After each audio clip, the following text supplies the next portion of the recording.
Bienvenidos, queridos amigos televidentes, a otra entrega más de su programa Directo al Blanco. Hoy nuestro programa se honra de darle la bienvenida a un gran amigo, una gran persona, una persona que tiene una trayectoria bien interesante en la sociedad dominicana. Estamos hoy con el doctor Orlando Sturla. Bienvenido, doctor. Hola, ¿qué tal? Bueno, muy honrado de estar en tu programa. Gracias, gracias, doctor. Hoy lo tenemos por aquí porque tenemos unas cuantas preguntas que quisiéramos escuchar. ¿Cuál es su opinión respecto a el estado de el cuadro viral que se presenta hoy en día, con 17 fallecimientos, doctor, en lo que va de año, principalmente a finales de año, donde la temporada gripal se agrava, y más de 500 casos sospechosos de la infección respiratoria grave. ¿Usted entiende que esto es una alerta roja para el ciudadano común? ¿Está siendo mediáticamente alterado el dato o es algo que deba preocuparse y estamos frente a un brote que biológicamente es más fuerte que los años anteriores? Mira, te voy a decir una cosa. Antes se pensaba que la temporada de noviembre, diciembre, enero, febrero era la temporada de influenza o de otro tipo de virus similares, primo, que aparecían porque la gente viajaba o recibía familiares y entonces justamente la gente trae diferentes cepas, diferentes virus y a veces se mezclan. Eh, Te voy a decir que comparado con el año pasado, similar. Lo único que esta fue un poquito más temprano, porque la gente viajó mucho en octubre, sigue viajando en noviembre y todavía faltan las de Navidad, enero y febrero. ¿Y qué ha sucedido? Que ha cambiado el sistema general de salud. En la parte privada no es frecuente que la gente se muera por una influenza. No quiere decir que no se muera. El 20% de la población se enferma de influenza. El 5% se agrava. Y puede haber un 1% de gente que, que se puede morir o que tenga un efecto cardiovascular, una parte de neuropatía, o que tenga una parte de un Guillain-Barré, un síndrome de Guillain-Barré o cualquier otro tipo de evento. Y eso ocasiona muerte. Ahora, vamos a ponerlo de esta manera. En los hospitales públicos, que yo sepa, no existe ningún test de influenza para los que van a hospitales públicos y menos tratamiento. O sea, el tratamiento de un oseltamivir, por ejemplo, cuesta entre 3 y 5 mil pesos. Entonces, la farmacia lo compra poco. Ya tenemos el año entero, o sea que ya las farmacias debieran tener 10, 20, 30 cajas. No de que una caja. Ya se terminó y crea un evento de fuga en la población. Y realmente nosotros somos de los pocos países del mundo que tenemos una manera que tú te puedes parar en un laboratorio con seguro o sin seguro y tú pagas y te hacen tu prueba sin tú ir al médico. O los médicos simplemente le prescriben y se hace virtual o se hace de manera por hablado. Y tú le dices, mira, hazte tal prueba. Pero tú le puedes mandar una prueba, pero es el único país. Y además el único país que tú te puedes parar a comprar un oseltamivir. En ningún país desarrollado y de muchos países latinoamericanos, tú no puedes comprar un oseltamivir como aquí. Es una gran cosa. Hay médicos que se ponen bravos, que lo critican, porque quizás mucha gente puede no utilizar correctamente. Pero los pacientes yo creo que están bastante orientados con este sistema del Internet, el Google, el ChatGPT o cualquier tecnología. Y la ventaja que aquí es de los pocos países del mundo donde usted llama a un médico, amigo, a su médico de cabecera, a su médico de siempre, y le manda un sinnúmero. Bueno, tú viste como yo le prescribí a un paciente antes de entrar aquí. Y eso es importante porque eso evita muerte. Doctor, ¿cuánta neumonía estamos viendo? O sea, y se lo digo yo en mi caso personal, tengo 3 personas cercanas que los hijos tenían un cuadro gripal y de repente una neumonía y hasta internos han caído, pero bueno, eso es parte de lo que usted acaba de explicar. En ese ámbito, doctor, ¿usted entiende que eso es un tema de hacinamiento? Que la provincia con mayor densidad poblacional tienen un contagio más grave. Se lo pregunto porque las cifras arrojan que Santo Domingo y Santiago son los principales focos de mortalidad. Que Bueno, van poca, pero verdad, es algo que se va midiendo, se va monitoreando.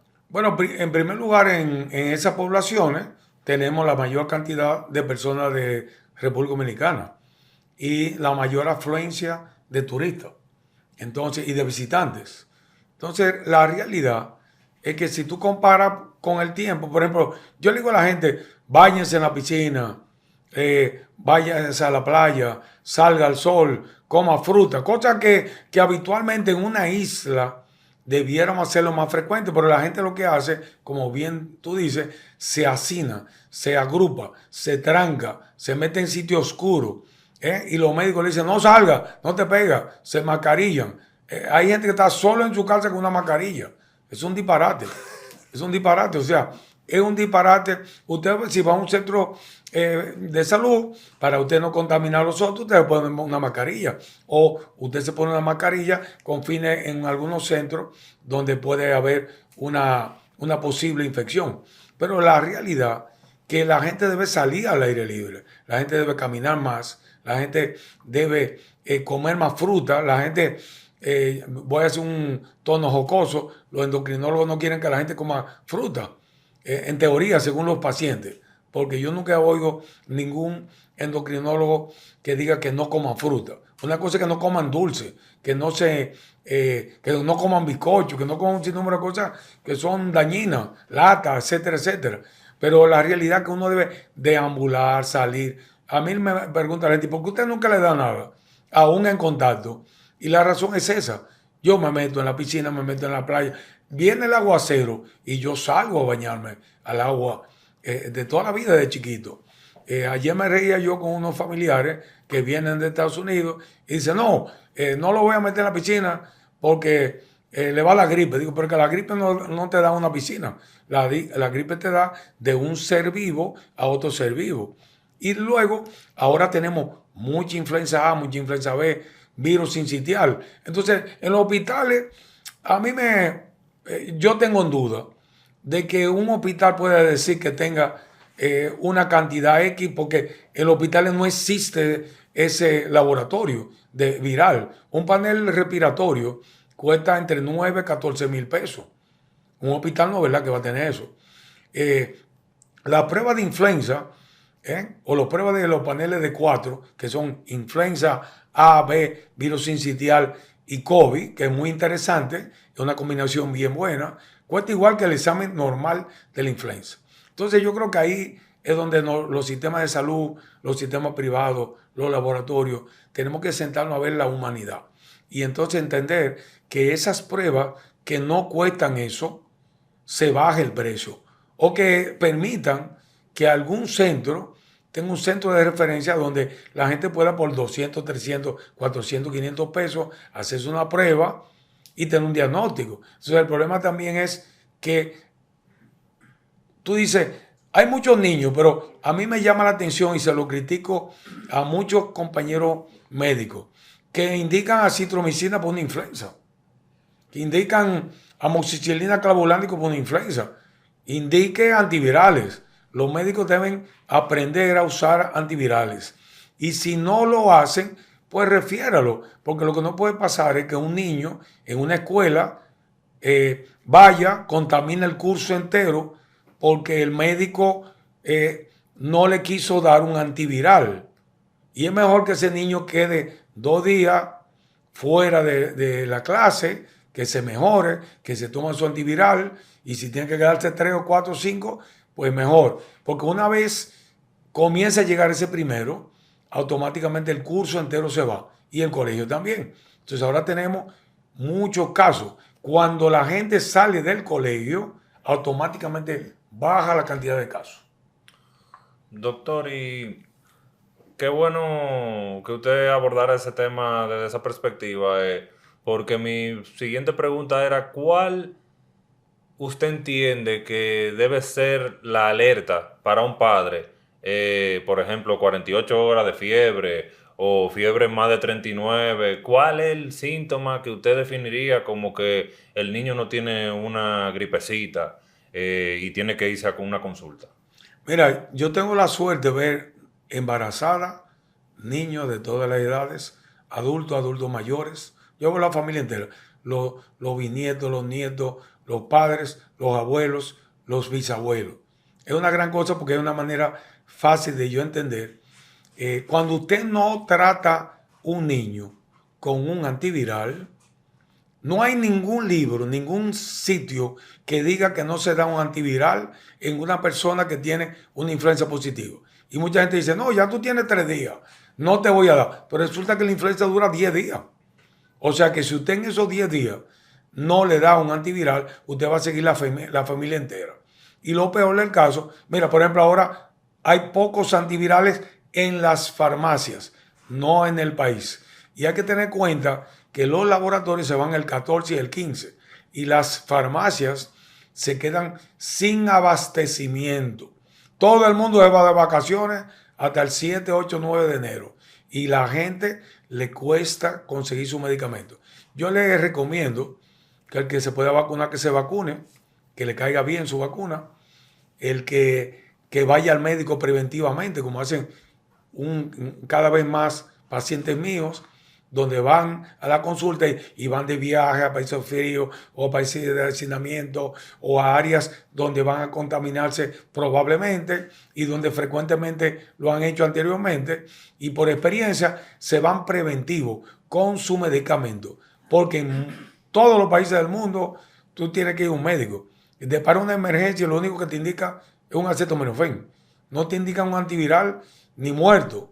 Eso es impresionante que países de alta tecnología que tienen toda la instrumentación, la medicina básica, medicina primaria sea más mala que aquí. Aquí la medicina primaria con todo y todo es más fácil que en muchos países del mundo.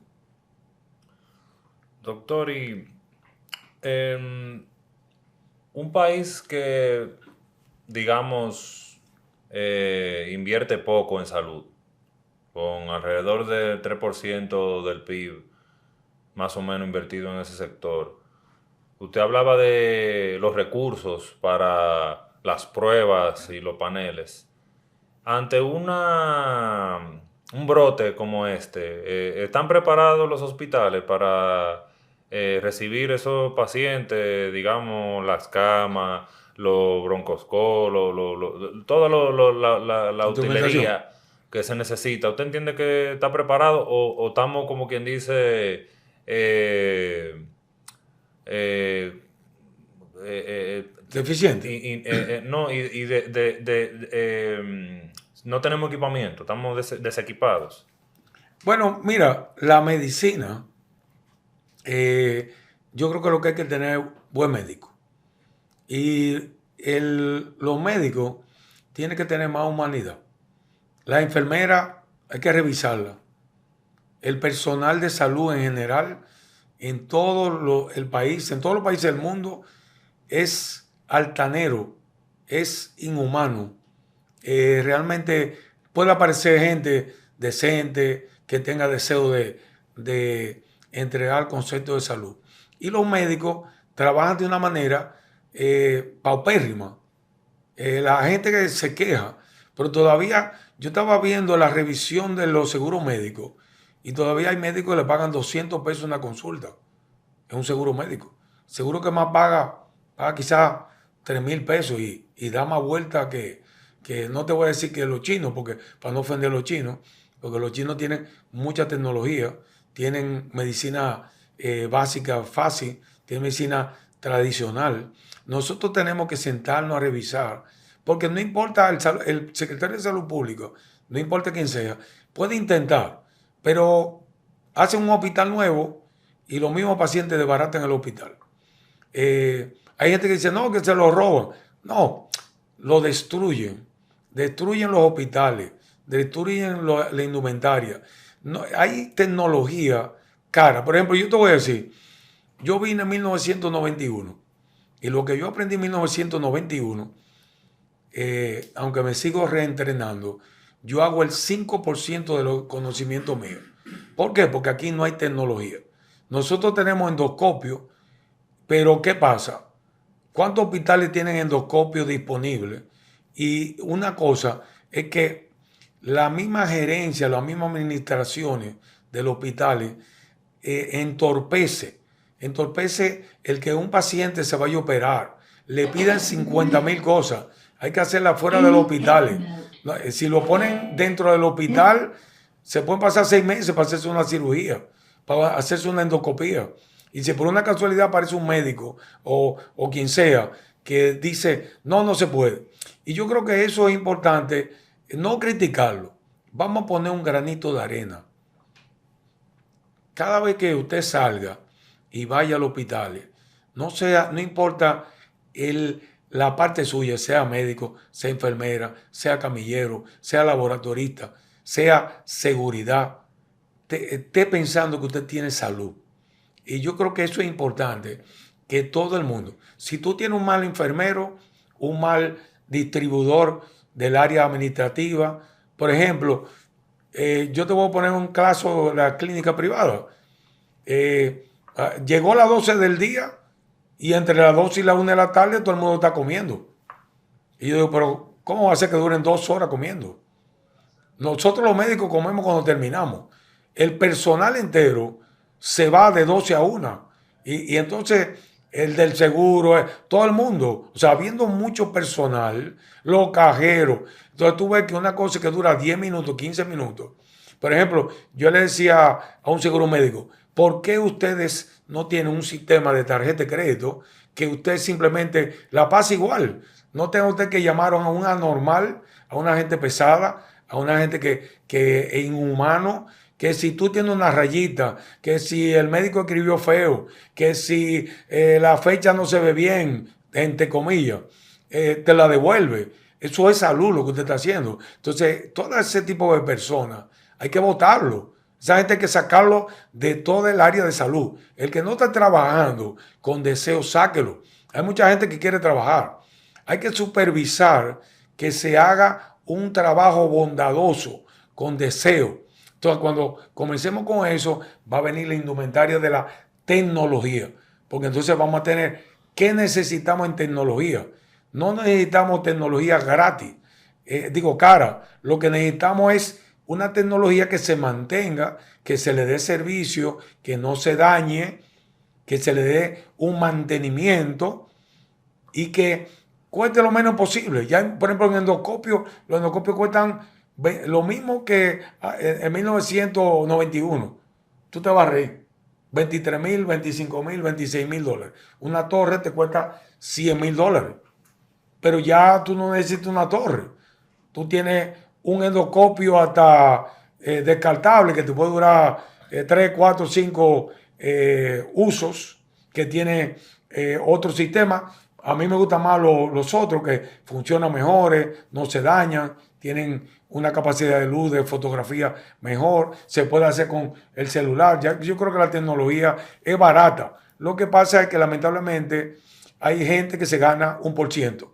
Y cada vez que compran tecnología cara, entonces hay una gente que gana. Y al final de cuentas, el equipo, por ejemplo, hay que especificarle a la gente que usted compra. No, usted no tiene que dar garantía de 5 años a un endoscopio.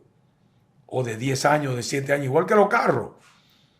Que tú tienes que pagar un seguro, pues fenómeno, pero que te den la garantía, no que tú tengas que arrumbar. Tú vas a la mayoría de los hospitales y cosas nuevas están arrumbadas porque no hay quien repare. Entonces tenemos que comenzar a formar los técnicos de reparación hospitalaria. Eso, muchos países del mundo Corea, China, España, Japón, Alemania, países latinoamericanos, tienen centros de tecnología. Todas esas becas se pierden y hay gente que se puede formar adecuadamente y hace falta la reparación, no botar los equipos. Eso está fenomenal. Eso es una propuesta que la verdad tiene que, ojalá y cale. Y en ese ámbito también, doctor, usted está hablando desde la perspectiva de la clínica privada, que si nos vamos a lo público, hoy mismo estaba yo hablando con una persona, a veces a la persona que tiene que ir al hospital público a consultarse, tiene que llegar a las 4 de la mañana, porque si no coge un ticket, no lo reciben o tiene que pasarse. Entonces a veces es el mediodía y el doctor todavía no ha llegado. Imagínese una gente de las 4 de la mañana ahí a las 12 del mediodía y a veces ni van. Entonces realmente yo creo que como usted dice, que lo básico, esa instrumentación básica es mucho más importante que seguir expandiendo, digamos, hospitales, que realmente es cuestionable. Y voy a llegar a esa pregunta del presupuesto, donde le voy a dar a usted el lápiz para que usted le ponga el número Vamos a a lo que echarle usted. número. Pero antes de eso, quiero preguntarle, doctor, las ARS. Las ARS también se están ganando, están viendo esto de un negocio y están, o sea, ¿cuál es su opinión en torno a eso? Bueno, la ARS tú sabes que son formaciones de toda la riqueza dominicana y donde está todo engranado. La farmacia, las ARS, los hospitales, los patronatos y todos los centros. Si tú hablas mal de una ARS, ya tú eres enemigo de todo el mundo. O sea, en los bancos, en cualquier sitio, es así. Yo no te voy a decir que las ARS trabajan mal. Yo te voy a decir que quizás las ARS cada vez son más inhumanas. O sea, el sector salud tiene que haber un humanismo. Hay gente que se pasa la vida entera con un seguro. Cumple 65 años, 70 años, lo que fuera, y lo sacan de uno de seguro. El gobierno tiene, los gobiernos, no es un gobierno específico, tiene que dejar una secuencia de ese material, de que se enganche. Mira, da vergüenza que nosotros comenzamos a hablar con los seguros médicos en 1993. En el 93, el seguro que más pagaba eran 90 pesos. ¿Tú estás yendo? 1993, con el dólar al 5. ¿Eh? Y todavía hay ARS locales, nacionales, que quieren pagar 60 pesos. Dime tú, un parqueador tú le pasas 60 pesos y es capaz de picharte la goma. Un parqueador que no tiene, que no hace nada, que primero está usurpando una calle, no te va a cuidar el carro.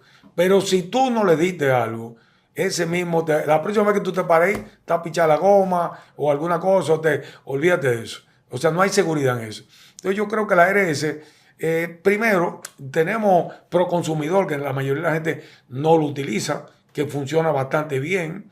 La protección eléctrica, hay muchísimas cosas, pero la ley de salud tiene que incluir, mira, ahora los médicos se inventaron una ley de recertificación.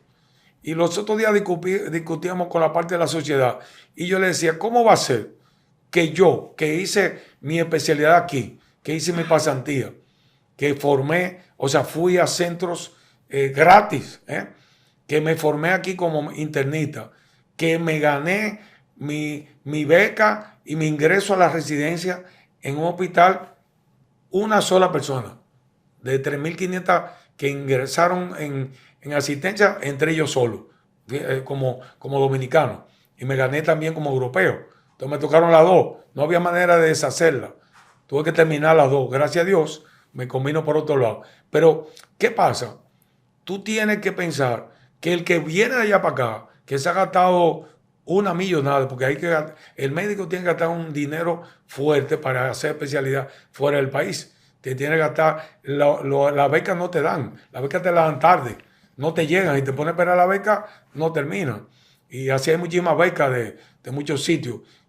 Por eso mucha gente no va, porque si no tienen un aval económico o alguien que te ayude, un banco, una compañía o alguien que te asesore, es imposible que tú vayas. Y entonces, fíjate tú, en un país del mundo donde la gente gana $1,000, $2,000, 3,000 euros, 1.000 euros, 800 euros. Imagínate que a ti te cobren 5.000 euros. O sea, una cosa increíble.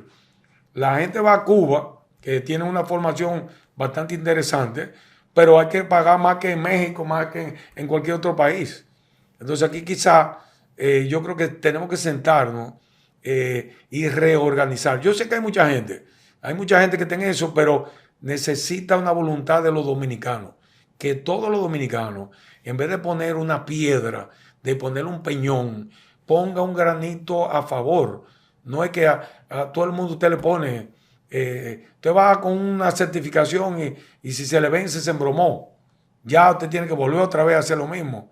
Entonces llega el paciente, por eso la gente va a la salud privada, porque da tanta vuelta, tanta vuelta, tanta vuelta en la salud pública, que al final termina en la privada y la gente lo ayuda, los familiares, los que viven fuera del país o alguna institución lo ayuda. Doctor, vamos un prontico a pasar a una pausa comercial y no se mueva de ahí, que en breve volvemos. El doctor le va a asignar presupuesto a salud pública, así que en pronto regresamos con Directo al Blanco.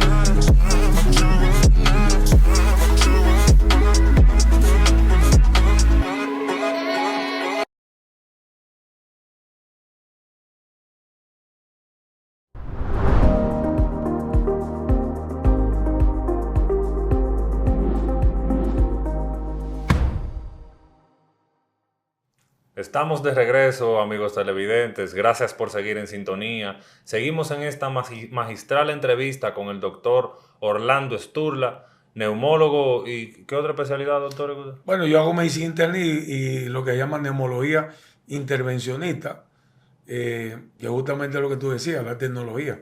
La tecnología tan sencilla, por ejemplo, pacientes que son fumadores, los gastroenterólogos hace muchos años utilizan una endoscopía, aunque probablemente el menos del 5% del diagnóstico. Los neumólogos debiéramos hacer broncoscopía a todos los fumadores que tengan más de 20 años y hacerle un cepillado, un lavado. Hay gente que está bien sucio desde el punto de vista pulmonar, bronquial. Entonces tú haces un lavado bronquial, que es un procedimiento que nadie se debe morir y que realmente dura 5 o 10 minutos, a veces dura 5 minutos, y si hay que hacer biopsia, pues no duele ni molesta. Y son anestesias muy poco complicadas. Doctor, vamos a cumplir con la promesa que le dimos a nuestro televidente y vamos a darle a usted el poder de asignar el presupuesto. Ante un escenario de una reforma fiscal donde se habla de que se va a reorganizar y a reorientar el gasto público, doctor, si usted tuviera en su mano esa decisión, ¿en qué usted usaría más recursos? Como conversábamos, no más hospitales, sino más camas, más utensilios, más tecnología, más médicos. ¿Qué usted entiende que hace falta? Pues mira, yo prepararía el personal completo. Porque, como te decía ahorita, tú llegas a un hospital, tú llegas a una clínica y tú no tienes una persona que te asista. Tú llegas como que tú vas a pedirle un favor al que trabaja ahí. No importa dónde sea. Hospital, clínica privada. Tú llegas y parece, tú dices, ¿y a dónde que yo voy a entrar? Bueno, si el seguridad no te dice nada, tú te pones a buscar. Y si tú nunca has conocido la clínica o el hospital, peor todavía. Pero yo creo que eso, tenemos que poner un botón. Una gente que te asista con cariño, con decencia, con respeto. Y eso no es caro.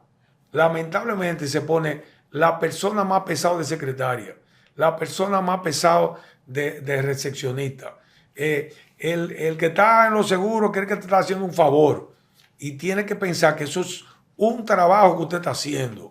Entonces, yo creo que por ahí arrancaríamos, porque una sonrisa hace que tú te sanes. O sea, tú llegas con una gente pesado y después además te va a decir que tú te vas a morir, o que tú estás enfermo, o que no hay remedio.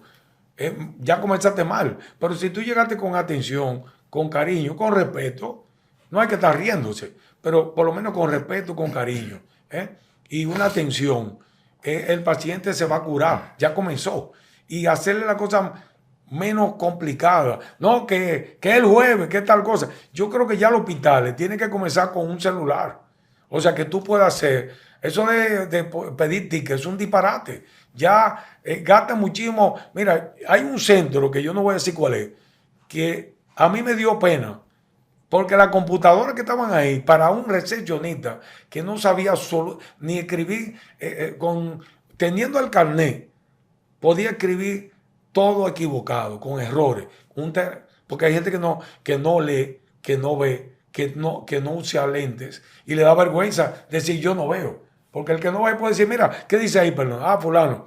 Yo creo que primero tenemos que comenzar con eso. Quitarle a ese pobre infeliz que está pidiendo un permiso en su trabajo, que a veces pierde el trabajo por coger eso, que arranca, como tú dices, a las 4 de la mañana y que aún llegando a las 4 de la mañana no consigue un turno. Y si consigue un turno, puede ser a los 30 días, a los 40 días. Ya eso tiene que ser por internet, que la mayoría de la gente tiene un celular y tiene wifi. Ya eso debe ser por wifi, que tú llegues ya con tu cédula, tú tengas tu número, no tengas que tener un ticket.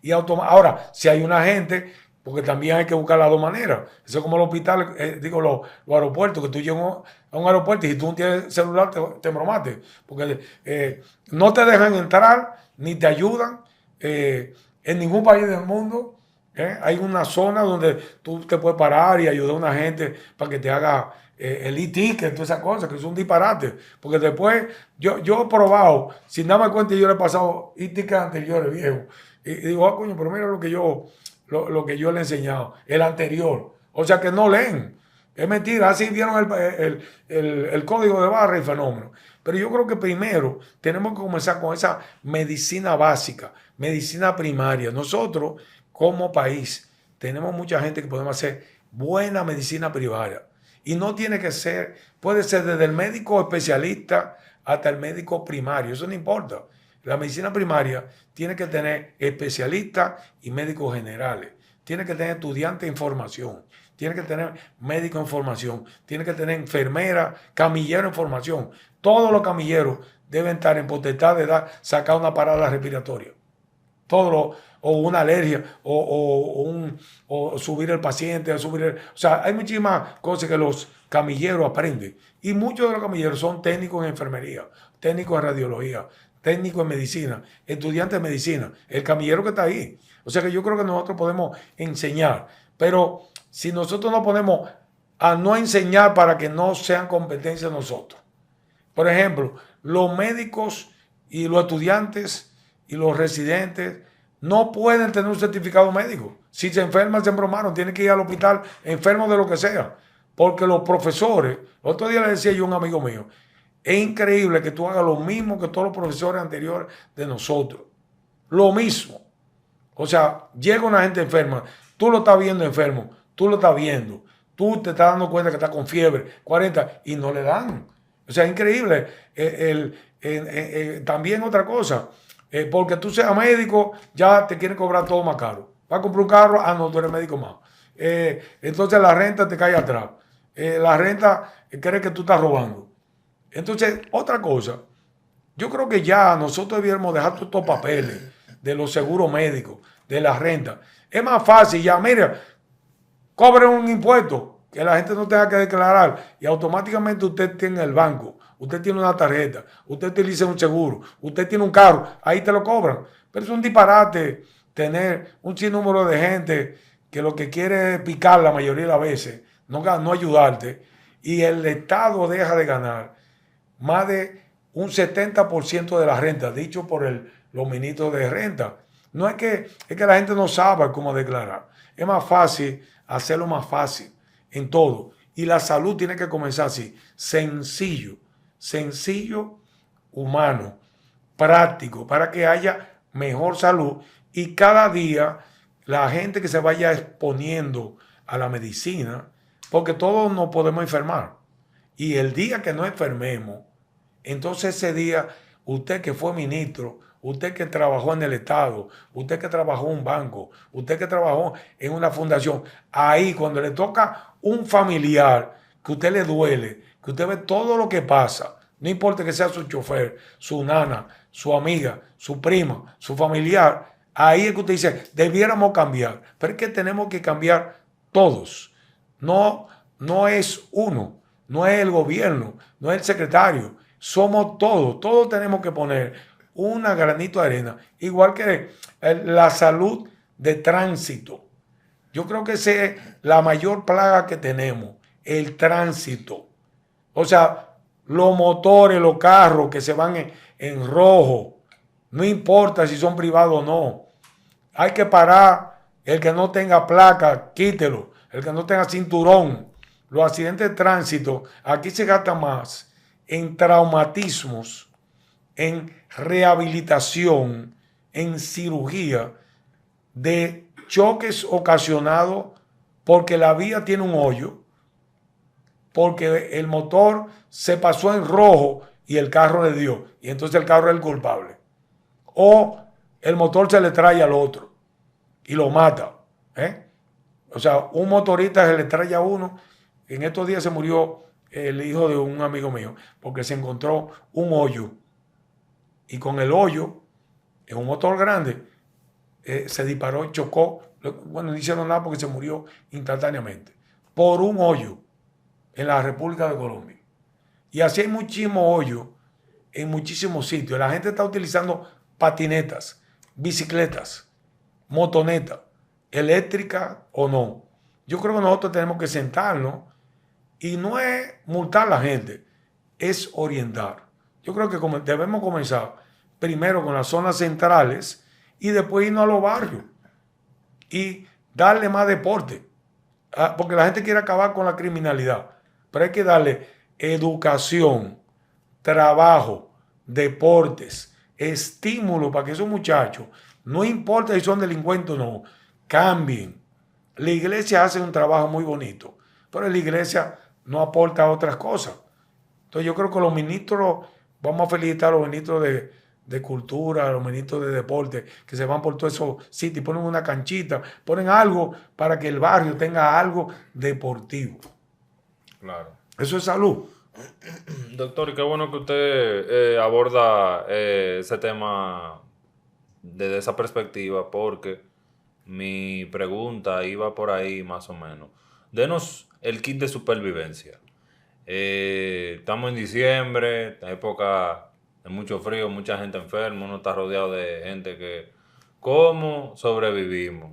¿Qué tiene que hacer la gente para no contagiarse? Además de la mascarilla que usted mencionaba, de salir, de comer fruta, ¿cuál es la recomendación suya para no enfermarse en esta época? Mira, el 80% de la población mundial, según los nutricionistas, se alimenta incorrectamente, se alimenta mal. Unos porque no tienen dinero, otros que no tienen tiempo, otros porque están a dieta, otros que están excesivamente a dieta. Yo creo mi papá, bueno, yo tengo tío, primo, tengo un hijo médico, torrino, rinoplástico, y tengo sobrinos, etcétera, etcétera. Entonces, ¿qué decía mi papá? Que era que primero usted tiene que tener una educación mental, que usted tiene que tener una educación alimentaria combinada, tiene que enseñar a sus hijos a comer de todo lo que usted tenga enfrente. No hay que ser utópico, hay que comprar tacos, no. Lo que usted tenga enfrente, combínelo adecuadamente. La dieta no tiene que ser cara, la dieta puede ser balanceada. Nosotros es un país donde quiera encontramos fruta. Es más, la fruta se cae de la mata. Tú vas a la clínica, por ejemplo, y te encuentras en el parqueo 4 matas de mango, de aguacate, de carambola, de limón, de naranja agria, y la gente se para y la tumba y se la lleva. Y no nos ofendemos, nos gusta que la gente... usted tiene un patio lleno de mango, coma mango.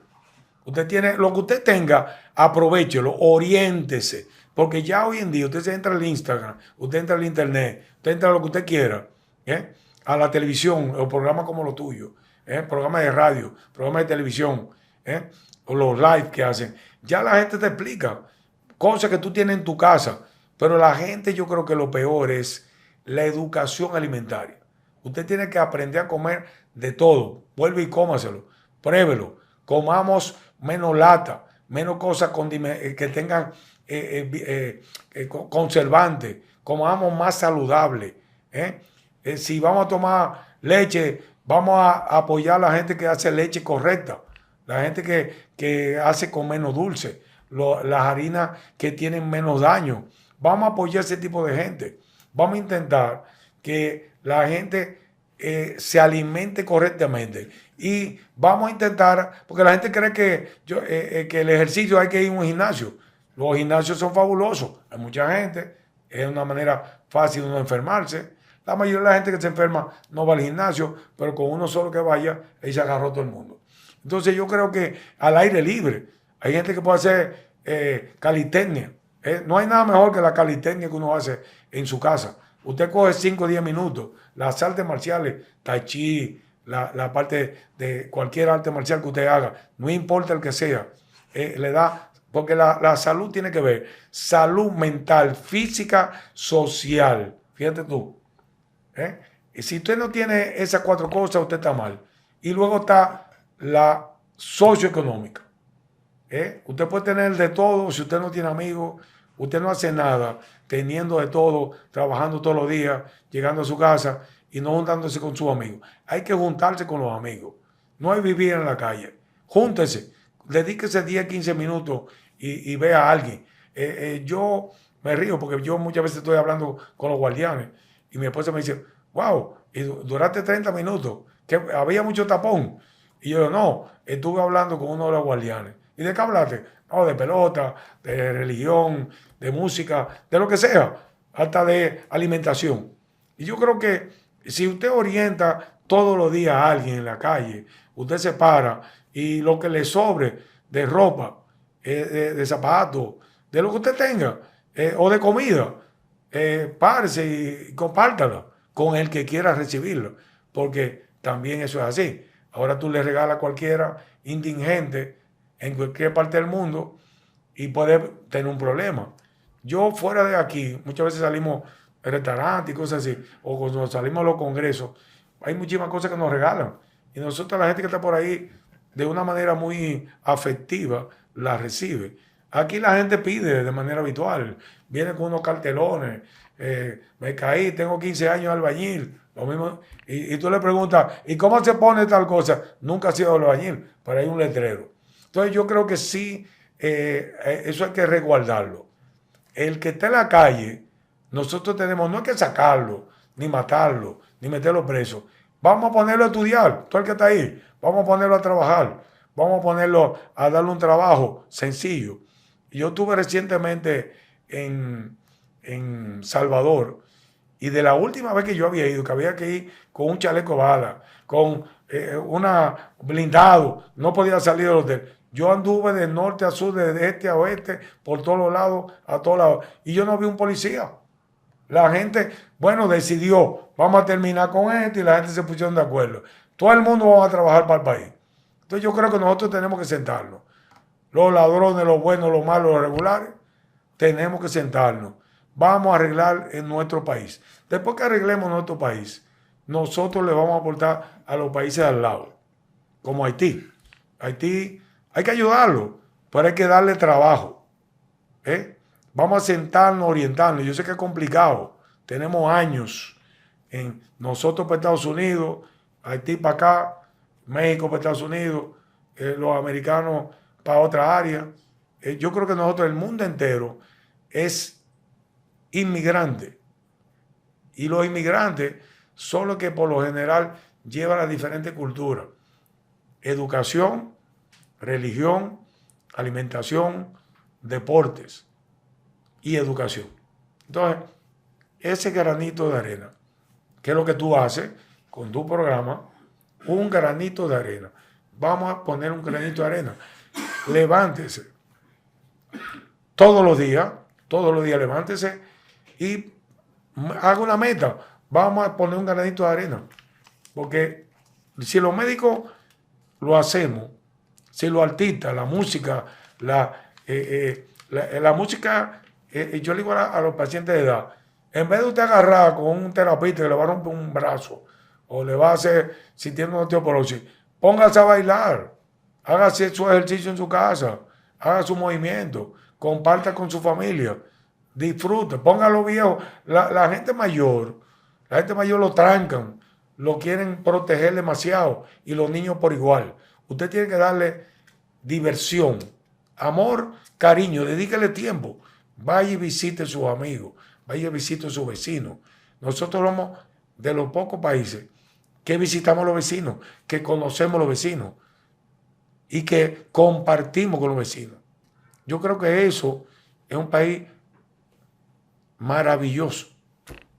Doctor, pasando ya a la fase final de esta interesantísima entrevista, ¿cuál es, además de esas recomendaciones de salud que usted acaba de mencionar, de salud, digamos, desde una perspectiva holística, puntualmente, recomendación al paciente o al familiar de un paciente que está atravesando una fiebre?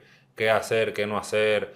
Ahí, por ejemplo, Salud Pública ha tenido que hacer alertas de que no consuman antibióticos y no consuman otros medicamentos sin consultarse. ¿Qué hacer, qué no hacer, doctor?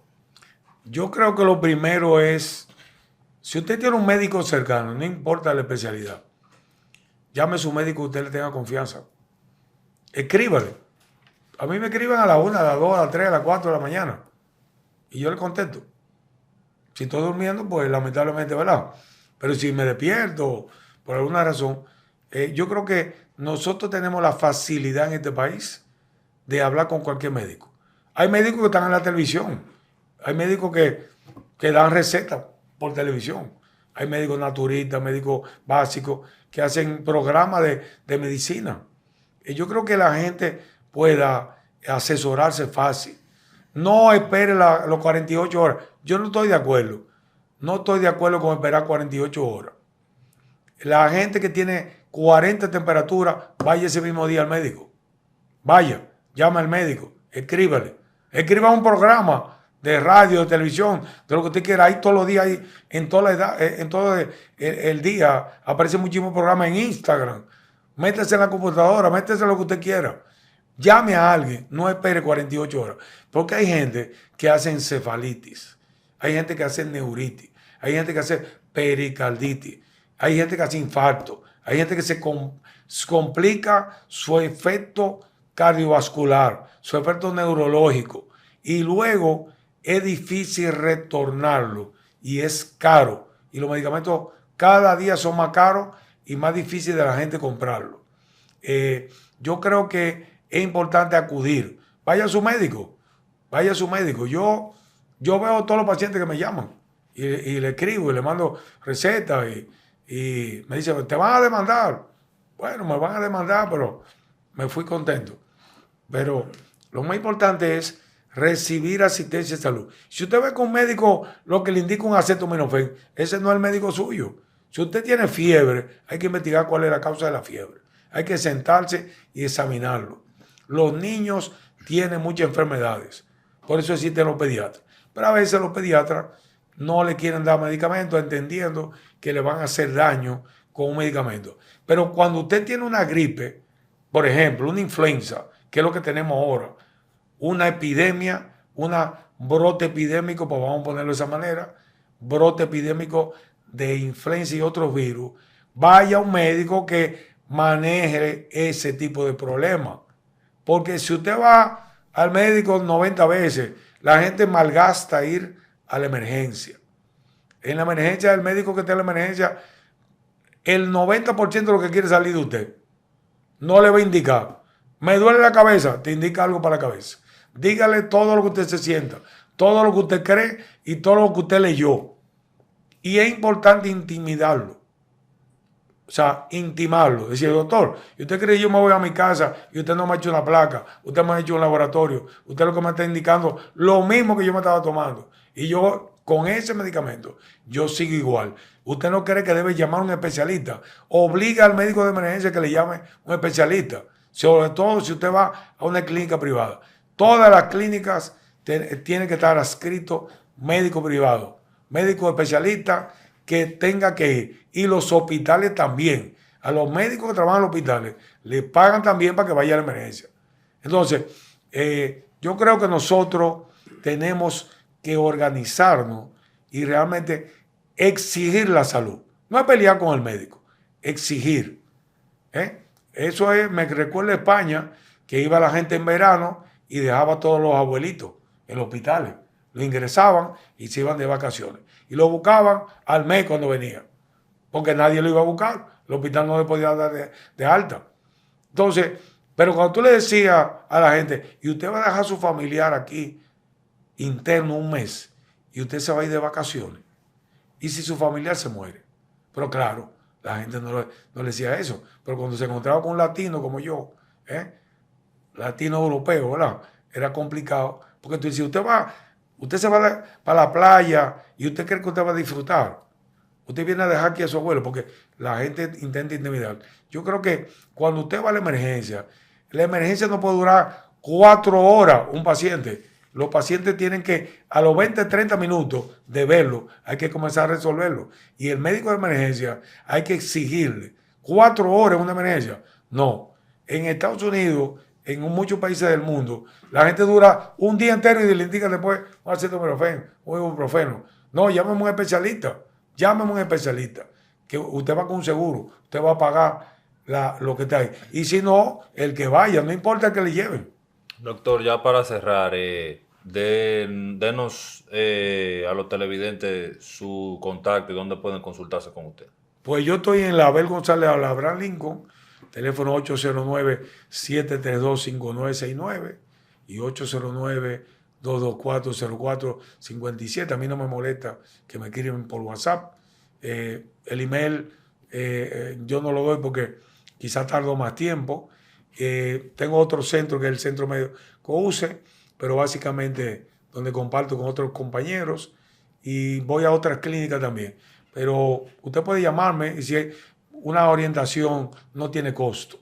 Yo no cobro por WhatsApp ni nada de esas cosas. Yo le doy orientación y lo puede referir a cualquier médico. No importa el tiempo, escríbame, que a mí no me moleste que me escriba. Bueno, doctor, pues muchísimas gracias por estas informaciones valiosísimas y hemos llegado ya al final de esta entrevista. Agradecerles a nuestros televidentes su sintonía acostumbrada y será hasta una próxima entrega de su programa Directo al Blanco.